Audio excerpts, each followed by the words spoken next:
Hello and welcome to another episode of Happy Doomsday. Lovely to have you back. Thank you for everyone that has asked about my health. I'm feeling fresh. I'm feeling ready to go. We've got a great episode in line. Lots and lots to talk about. So let's get into it, folks. First up, we are talking Teenage Mutant Ninja Turtles. Yes, sir, we are. Okay. Coming to us from The Hollywood Reporter. Live-action R-rated Teenage Mutant Ninja Turtles movie in the works from producer Walter Hamada. Tyler Burton Smith, who co-wrote the upcoming action movie Boys Kills Worlds, not to be confused with Boy Meets World, is penning the script for this high body count tale. After the success of last year's animated hit film Teenage Mutant Ninja Turtle Mutant Mayhem, Paramount Pictures is keeping Turtle Power going by putting a new feature project into development. This one, however, will go beyond the realm of all ages material the long-standing property is known for and instead go into gritty, R-rated territory. Fuck yeah! Is developing Teenage Mutant Ninja Turtles The Last Ronin, adapting a popular storyline seen in the recent IDW comics as a live-action feature with the intent of making it an R-rated. Ladies and gentlemen, this is amazing news. Amazing news. Paramount, I think, killed CinemaCon. I think they might have outdone Marvel. They might have outdone Disney. It was Paramount's game. They owned this convention. They owned it and dropped a lot of nuggets, and we're gonna talk about them. But first up, let's talk about this Last Ronin business. Okay, I love the Teenage Mutant Ninja Turtles. Grew up on them. Grew up on the animated series. Now I'm older and I'm still going to animated Teenage Mutant. I went to go see Mutant Mayhem. Pulled out my Teenage Mutant Ninja Turtles shirt. Ready to go, obviously on my ones, which I usually like going to cinema alone anyways. That's the way forward, I believe. But I went in ready to see Mutant Mayhem, and I've never felt like I deserved to be on a list before in my life. It was just a bunch of parents and their kids there. And then I watched the movie and I started to realize, oh, okay, this is really aimed for kids, which is fine. Not everything you love is gonna make stuff that you're gonna love and that's for you. Star Wars is gonna make things for kids because that's what it's for. So I'm not mad at Mutant Mayhem, and I thought it was a fun movie. I really did think it was a fun movie. Obviously, there are things I didn't greatly love about the movie, like the changes they did to the backstory. As opposed to making Splinter their mentor and someone who trained them in the martial arts, they just made him this a bit overprotective, sad incel dad, not incel but isolated dad. And the way they learned their martial arts is through watching kung fu movies, which kind of diminishes the role of Splinter in the Turtles' lives. It kind of does bring that a little bit down. But I think the relationship between the lads, I thought was great. I thought making them teenagers, absolutely brilliant. Obviously the animation style was definitely hey, Into the Spider-Verse worked great, so let's just do more of that. But it worked for the movie they were doing. It really worked, and the voice cast was incredible. And I'm never going to be mad at getting more Ice Cube. Give me more Ice Cube and everything. So Mutant Mayhem did gangbusters. And I'd be surprised if we didn't get a sequel at some point. Do you know what I mean? But in terms of this R-rated Ronin movie, let's talk about it. So for those who don't know the story of The Last Ronin, in the future, New York is ruled by this figure called Oroku Hiroto. Okay, he's actually the grandson of Shredder. Okay, Shredder, voiced by Uncle Phil in the cartoons, if you don't remember. But so, in this new New York City that sort of Shredder's grandson, Hiroto, he is running, it's this state of fascism, it's this sort of totalitarianism where a bunch of people are just being killed for the most minute things. So it's very much dictatorship, ruled in the most bleak version. It's like the London industrial times, but in New York. It's this dystopian future. And only one turtle remains. The rest of them have been killed off. Casey Jones killed off. April O'Neil is in hiding because her husband has been killed off as well. So there's only one turtle remaining. Okay? And And he doesn't even wear a colored band anymore. So initially, you don't really know which turtle it is. You do, obviously, spoiler alerts for those who haven't read the comics or doesn't want to know just in general. It turns out that it's Michelangelo. But this last sort of turtle remaining is damaged, he's broken, and he's just on the trail for revenge. He's getting these sort of hallucinations, these dreams about his lost brothers, which puts him on a track to messing up Hiroto, who he deems like at fault for the loss of his brothers. So it's this massive like revenge story. It's basically The Raid. If you've not seen The Raid, check The Raid out. But it's basically The Raid with Teenage Mutant Ninja Turtles. Okay, making this live action is surprising. I'm not going to lie. I thought definitely the way forward would probably have been an animated Ronin story, but if we're going, because sort of live action Teenage Mutant Ninja Turtles haven't been doing great in the box office. I mean, the first Michael Bay movie did okay. And I'll test to this. I'm not the biggest hater when it comes to that first Michael Bay movie, especially like the elevator scene. It was great, like chemistry between the turtles. I think the guys who did the mocap for the turtles and were great in those roles. If you don't know, Alan Richardson was actually one of the turtles. Johnny Knoxville, I believe, was one of the turtles as well. So, but apparently they did not get treated well on set at all. Apparently they were not treated well or with respect at all. Apparently the turtles weren't even invited to the premiere.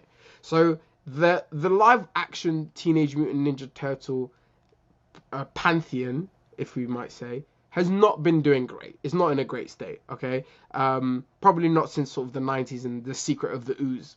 Do you know what I mean? Those like great campy old like Ninja Turtle movies. And that's the tone that has been taken in live action turtle movies, is let's go at this as like, you know, Adam West Batman, sort of like campy. We realize that it's turtles that fight kung fu and that are obsessed with pizza, so let's treat it that way. When yes, 100% like on the surface makes sense to go that way, but the way sort of the universe has developed and these different storylines like a Ronin has come through based off the source material, it allows itself to be adapted in a more serious way.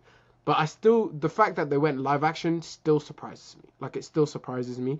I thought maybe going sort of animated, we can really push the boundaries of what we can see. Do you know what I mean? Especially with like things like Invincible being in the ether right now, like where they're just pushing the boat of what you can do with animated like mainstream stuff, as opposed to just like, when you think of R-rated animation, you think of like more crude humor, like a South Park or whatever. But up until Invincible, it wasn't really like, maybe anime aside, but it wasn't really about the gore and the grittiness and the darkness. When it comes to why we've chosen to go with the R-rated for animation. So I feel like getting on top of that train and giving these animators the free reign to do a great adaptation and really build out this world, not just what the turtle will look like, what Michelangelo will be like, but what this dystopian New York could look like. And I feel like it would be gorgeous in animation. But alas, then they chose to do it live action, which fair enough. I kind of understand why. I feel like they feel like there's more bankable box office with a live action. I'm guessing they want to target because obviously if you're doing it R-rated, you're targeting an older demographic, obviously. So maybe in their head they're thinking, oh, let's go live action because it's an R-rated film and we're targeting a sort of older demographic. But if someone is going and waiting in line for a Ronin Teenage Mutant Ninja Turtles movie, it's because they are sort of nerdy Teenage Mutant Ninja Turtle fans. Do you know what I mean? And they would watch an animated film in the theaters. Like, look at Across the Spider-Verse. Like, that not only hit just the Spider-Man fans and the Marvel fans and the comic book fans, but not just the animated fans, but everyone. That's why it's able to cross a bill. So I just don't understand the reasoning behind making it live action. But it doesn't mean I'm against it. Like I said, if this can turn into sort of The Raid, but with turtles, I'm so there. Like, I'm so there. So, and it could also probably be like what we wanted the Hawkeye show to be. Because that's what when we got the announcement that we're getting the Hawkeye show, I was just like, oh, please tell me we're like delving into that time period during the blip where he's just in like China and he's just being like going after the Yakuza as Ronin. Now we're not going that, but we might get that in this Teenage Mutant Ninja Turtles movie. So I'm excited for it. I'm still excited for it that even if it's not animated, I have hope and I have faith. Even though we've all been burnt by live action Teenage Mutant Ninja Turtles in the past, especially with the sequel to the Michael Bay one. Oh my god. But hopefully this is a new chapter. This is a new lease on life. And with this take, hopefully we get something serviceable and something that, you know, us Teenage Mutant Ninja Turtle fans can get excited for. Okay. Next topic. We are going to the world of Transformers. Oh, this is a very nerdy episode. I'm with it. I'm so with it. I'm so with it. This is the first official confirmation that has arrived following the ending of Transformers Rise of the Beasts.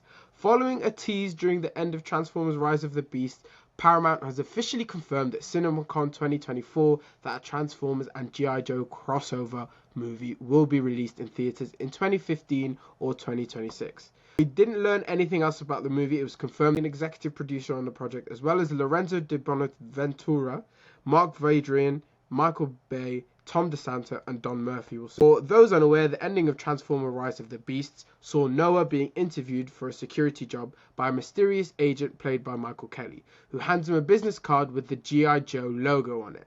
Because of Noah's experience, he's actually been recruited to that top secret military organization that many of us loved growing up. Teased for many years, with Bonaventura calling a possibility back as early as 2014. Having Transformers and G.I. Joe together is a big deal, as it's never happened before in live action or even in animated form. There were crossovers in the comics, beginning with the 86 G.I. Joe and the Transformers, but that was it. In the Transformers franchises, following Rise of the Beasts, a film we said in our review proves that the Transformer franchise is accelerating solid Autobots action and a solid voice cast behind the infamous robots in disguise. The animated film Transformers 1 also got a behind closed doors first look at Paramount's CinemaCon presentation, and it showed a young Optimus Prime and Megatron as lowly worker bots who can't even transform. To earn their ability to transform, they must go on a journey to the surface of the world. We also got a glimpse of Bumblebee and Megatron going to the surface of the world via a supply train, Elita, working in search of a Matrix leadership group. Transformers 1 will be released on September 14th, 2024, and stars Chris Hemsworth as Optimus Prime, Brian Tyree Henry as Megatron, and Keegan-Michael Key as Bumblebee. Scarlett Johansson as Elita, Steve Buscemi, Lawrence Fishburne, and John Hamm round off the cast. Okay. Guys, this is so fun. Like, this is some fun-ass news. Like, this is some really fun-ass news. You know, like mentioned in the article, they've been talking about this forever. Like, I remember in 2014, they were also mentioning this around the same time they were talking about potentially doing the third Jump Street movie as a crossover with Men in Black. And that eventually turned into Men in Black International. The less said about that, the better, the most forgettable film ever. Like, we really didn't need that unless the Jump Street guys were going to be in that. But nonetheless, they were not in that. And we just got that movie. So they've been talking about this for a while. This has been a concept of conversation for a while. And I'm all for it. For a while, it looked like the live-action Transformer movies were going to be dead and buried and going to take a big, long sabbatical from them. I feel like Michael Bay really, run them to the ground. But then Bumblebee came out. And then with Bumblebee coming out, it was just this fresh take from the Cuba and the Two Strings director. And we were just like, oh my god, this is amazing. This is so great. And then Rise of the Beasts happened. And then I saw Rise of the Beasts and I'm like, this is not as bad as I thought it would be. So, and I feel like the best thing they've done is they've stopped caring about the humans in these movies. And they realized, oh yeah, people come to this to see the fucking Autobots. No shit, bruv. I could have told you this from the get. Like, the most important part of the story is the Autobots. So why are we following the humans? So that's why I'm slightly scared about this movie, about the the concept of a G.I. Joe Transformers crossover, and I don't know how they're going to tackle this, like, in a way where it doesn't take away from the Autobots. Because even if we talk about sort of the G.I. Joe franchise alone by itself, I have yet to see a good live action G.I. Joe. Like all that Channing Tatum run, wasn't really a big fan of them. And then we got the sort of spin-off, Serpent Cobra, whatever the guy's name is. We got his spin-off. Wasn't that big of a fan of it. So this is still up in the air for me. This is still up in the air. The idea intrigues me. Of course, the idea intrigues me. It's this crossover between these two huge properties. I just want to see how they can successfully do this, and if they can successfully do this. Of course, they're both two Hasbro properties, but at the end of the day, they are two film franchises that have never coexisted, and I'd be very, very intrigued to see how they do it. And if they do it well, I hope they do it well. But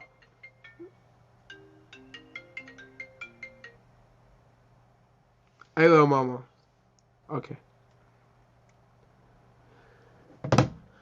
So, like I said, I'm intrigued about having both of them at the same time. I don't know, off the top of my head, I can't think of two separate film franchises coexisting. And I'm not talking about a Batman and a Superman, because at the end of the day, it's one umbrella. But I'm talking about a Transformers movie, and of course, like I said, it's a Hasbro's umbrella, but for all this whole time, it's sort of lived separately, and I'm excited to see how it can turn out. Oh yes, Predator vs Alien, and they suck. So there's not a lot of like goodwill and a proven track record in the past of these things being done well.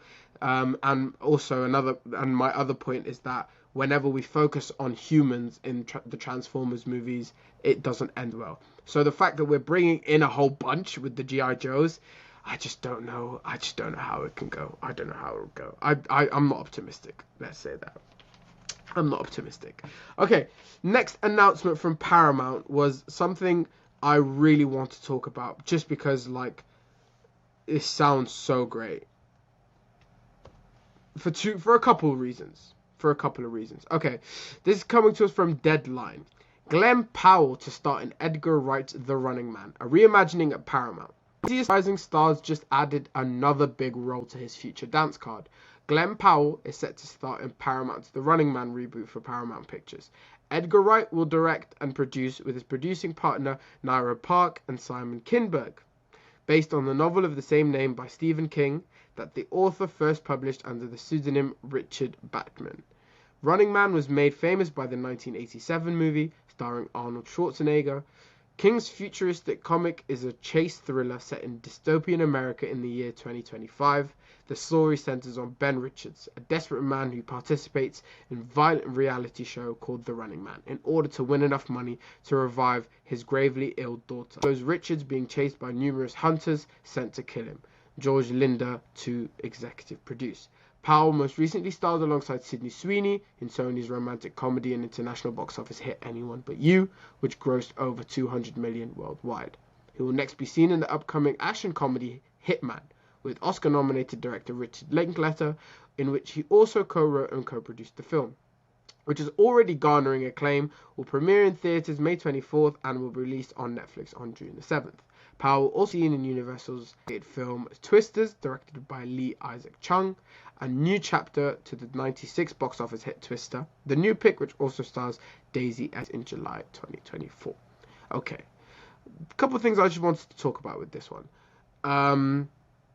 The fact that we've gotten an announcement of Edgar's new movie is great, is awesome. This sounds amazing. I'd be lying if I told you I've seen the first Running Man, but just based off of the synopsis given here and the synopsis I sort of read up online, it's about this convicted former policeman, who gets a sort of shot of freedom by participating in this reality show. And the way to do it is by going up against sort of convicted killers and people on the run, all in a sort of vouch for freedom. in like some battle royale in hopes for freedom. It's like a 80s Suicide Squad in a way, but just introduce a like very cool like Japanese game show type thing. It sounds like a Black Mirror episode. It sounds like that Black Mirror episode with the guy from the end of the fucking world and the dude from Game of Thrones when they got put into these like weird scenarios because they don't know what's happening, and at the end of the episode you realize they got put in this like game show like thing because they were both pedophiles. Do you know what I mean? Like you're rooting for them the whole time, and then it gets twisted on you. So I like the concept of this. I don't have much to say in terms of the fact that it's a reimagining of an 87 movie because I've never watched the first movie.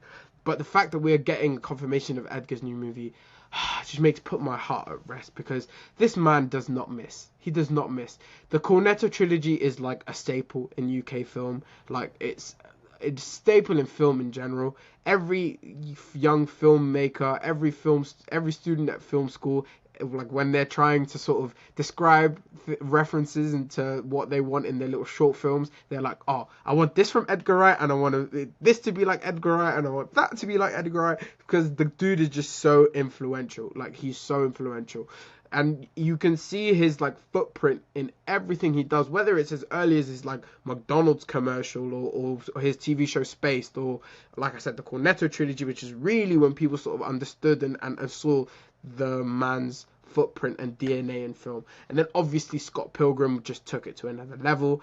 Baby Driver is insane. Like Baby Driver is one of the greatest films he's made.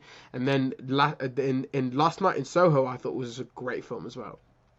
A lot of people weren't crazy about it. They like a lot like the general consensus was that it was liked and it wasn't like loved as much as the rest of his catalog. And I just think he's what's the word? He is a prisoner to how good he is. Do you know what I mean? And if anyone else had directed Last Night in Soho, it would have gotten a lot more praise. But because it was Edgar and people expected a certain thing and came into it with certain expectations and got this like odd sort of horror, like the girl going back in time during her dreams, and the tone didn't feel like an Edgar film. A lot of people sort of were taken aback by it, I'd imagine. But I think it was a great story. Predictable plot a little bit. Like towards the end, you start to realize, oh, okay, this is what happened. She was a prostitute that lived here. Okay, we get it. That's probably not the same dude. That's not Matt Smith, the old guy now. He's okay. We get it. We all get it. It was a bit paint by numbers at times, but it was still great. I still loved that movie. So the fact that he's doing something like this sort of twisted Japanese game show, is incredible to me. And he's going back to America. I do love when he like makes English movies, but he's doing it in America this time. And his ability to sort of play both sides of the pond is amazing. Like it really is. So in terms of Edgar Wright's new movie, so excited.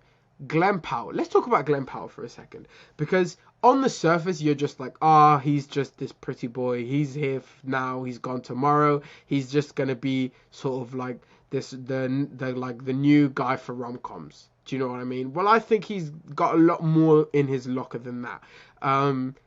Even in Top Gun Maverick, he was like insanely. Even in Top Gun Maverick, he sort of stuck out like a sore thumb at times because he had such charisma. He's got such personality.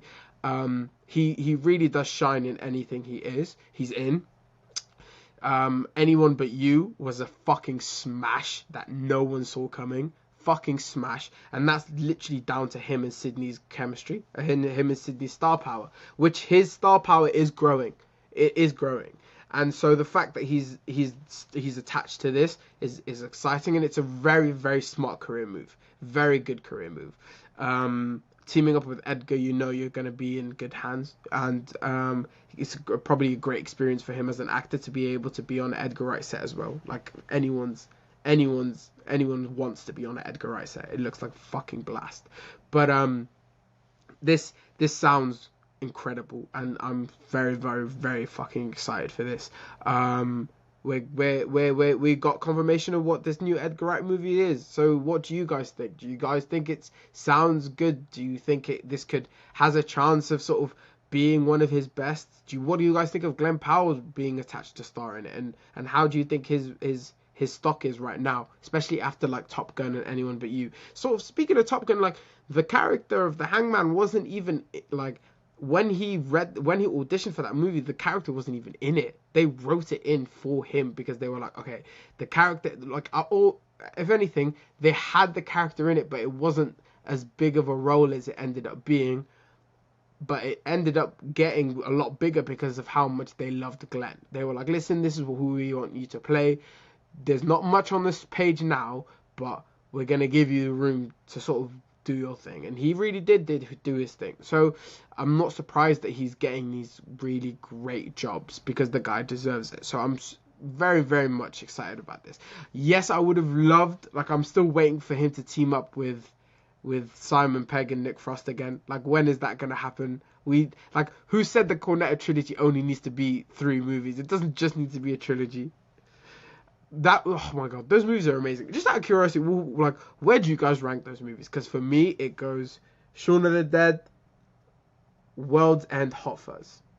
But that changes every day. That could change every day because I love Hot Fuzz so much. But in terms of like what I rewatch more often, it's probably World's End and Shaun of the Dead. And can we talk about like The World's End is by far the best I've seen Simon Pegg in a movie. His best performance in a movie by a landslide. I think he's incredible in that movie.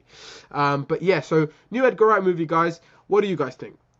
Are you excited about it? Did you expect it to be something different? Were you disappointed that it's not set in the UK? Did you want another Cornetto movie? A lot to talk about, so a lot to discuss. So if you have any thoughts, please drop them down, and you know I will reply and get to you. Okay, next up, ladies, we have first looks at Captain America Brave New World. Mackie officially headlines his own Cap movie. Yeah. We got Black Cap opposite Harrison Ford's Thaddeus Thunderbolt Ross in an EW exclusive look. Anthony Mackie has a friendly bone to pick with Tom Holland in a viral moment captured at a fan convention in 2021. The Spider-Man actor joked that his fellow MCU star doesn't have his own Falcon movie. Well, to change, with Captain America Brave New World, the new Marvel film headlining Mackie Sam Wilson as the star-spangled hero. Might Mackie feel the need to gloat? No, he did not on a very public stage, so I'm going to hold that to the premiere. The actor playfully tells EW interview at CinemaCon in Las Vegas. I'm going to make sure that Marvel makes him come to the premiere, and then I'm going to sit next to him, and I'm going to watch him watch. He's got some time before that happens, but until then, EW can exclusively reveal the first official photos of Captain America Brave New World, set to hit theaters in February 14th, 2025. Mackie headlined the Disney Plus series The Falcon and Winter Soldier as Sam Wilson opposite Sebastian Stan's Bucky Barnes. The event Sam's journey towards picking up Steve Rogers' vibranium shield and assuming the mantle of the next Captain America. Now, Sam is back to lead his own movie directed by Julius Onah. Not only that, he's here to assemble a new team of Avengers. Okay, so that is the big takeaway from that, is that the plot of this apparently is Mr. Thunderbolt Ross asking Sam Wilson, pleading Sam Wilson, begging Sam Wilson to Avengers Initiative. So here we have a new shot of Sam holding the shield. Nothing crazy, nothing new here. Looks cool.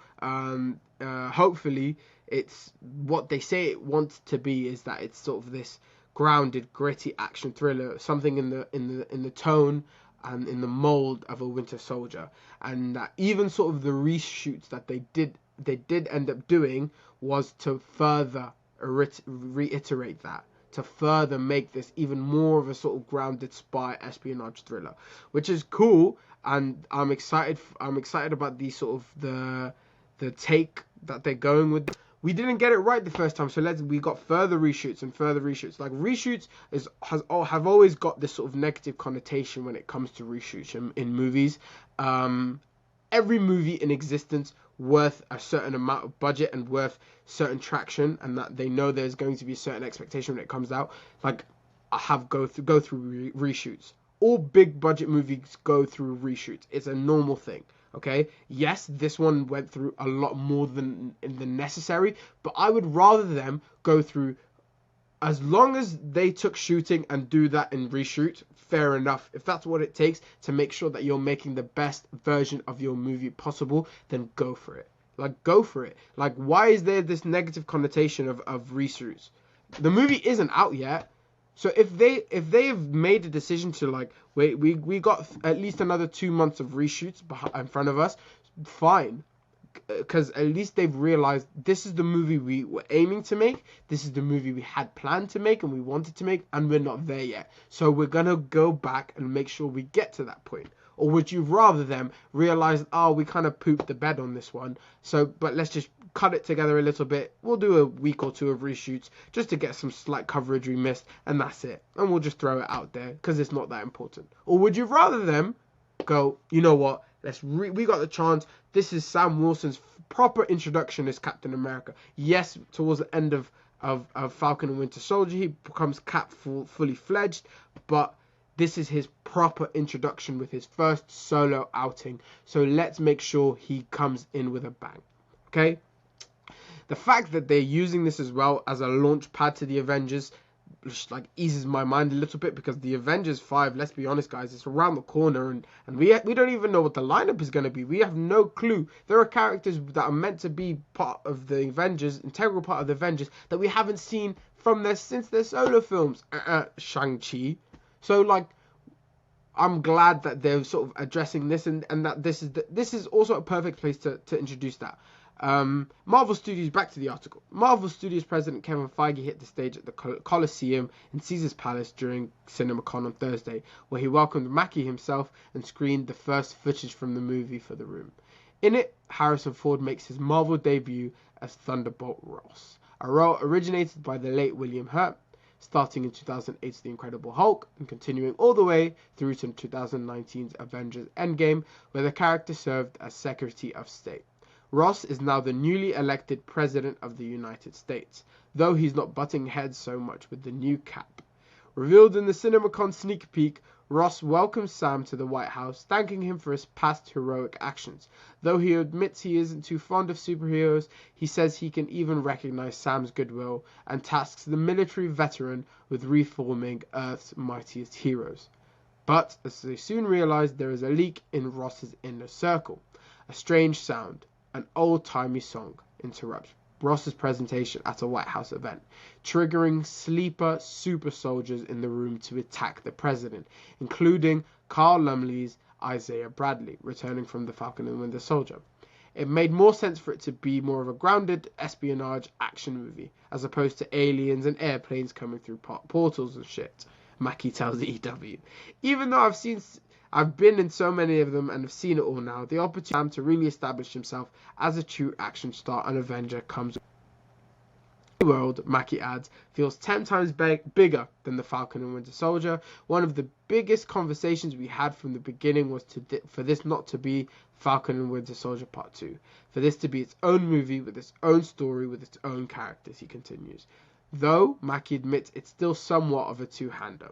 Instead of pooling around with Stan's Bucky, Sam is in the thick of it with Danny Ramirez as Joaquin Torres, the character's tech-savvy friend from work, who later becomes the Falcon, and another iteration of Falcon from the comics. They're evenly yoked, Mackie explains. They're both military guys, and I was his commanding officer. We have more of a friendship as opposed to the way I admired Steve or the way I didn't like Bucky. The background is why Ford's Ross holds Sam in higher esteem than Steve. At the same time, Mackie notes there's the idea of keeping your guard up and watching your back when it comes to each other. Ross isn't the only throwback to the Incredible Hulk. Not counting Shira Haas as Ruth, a member of the US government, Liv Tyler is back playing Ross's daughter, Betty, while Tim Blake Nelson reprises Samuel Stearns, aka the leader, who was last seen being taken into S.H.I.E.L.D.'s custody after Banner's blood caused him to mutate in that 2008 movie. Mackie doesn't believe Marvel fans need to rewatch The Incredible Hulk to prepare for Brave New World.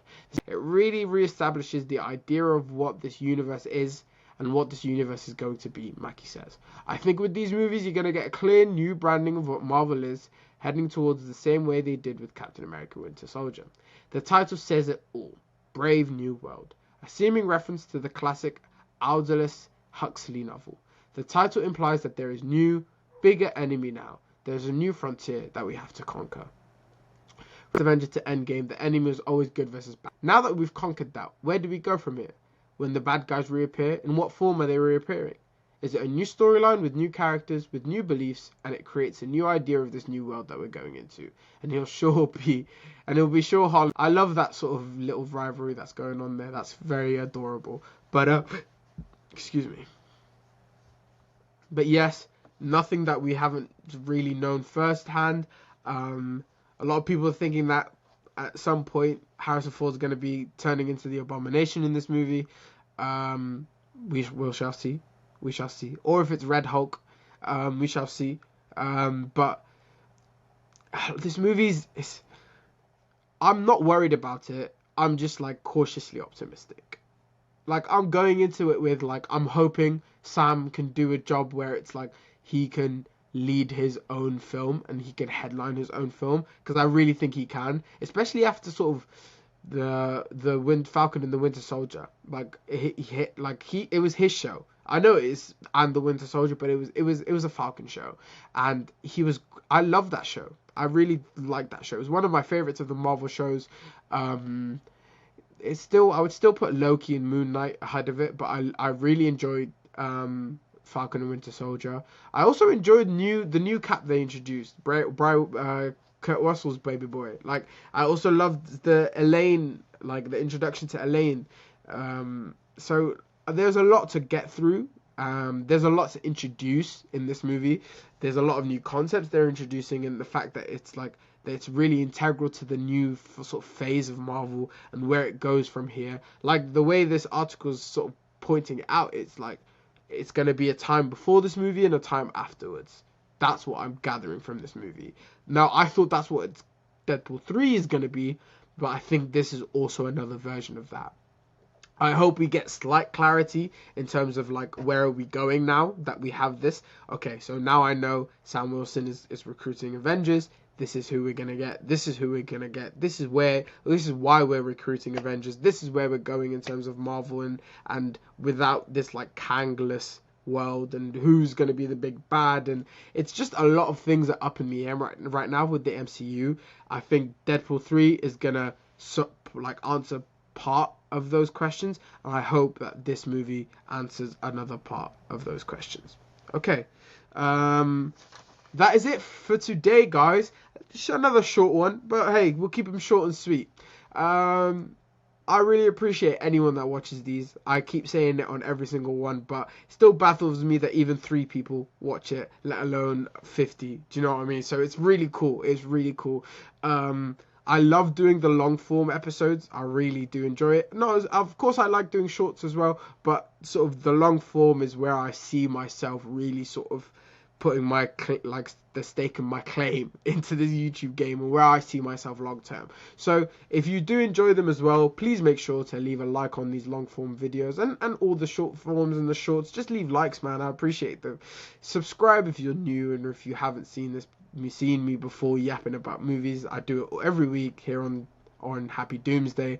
I'm also self-deprecating, and I'm also sad. So make me happy by subscribing. Love you all. Bye.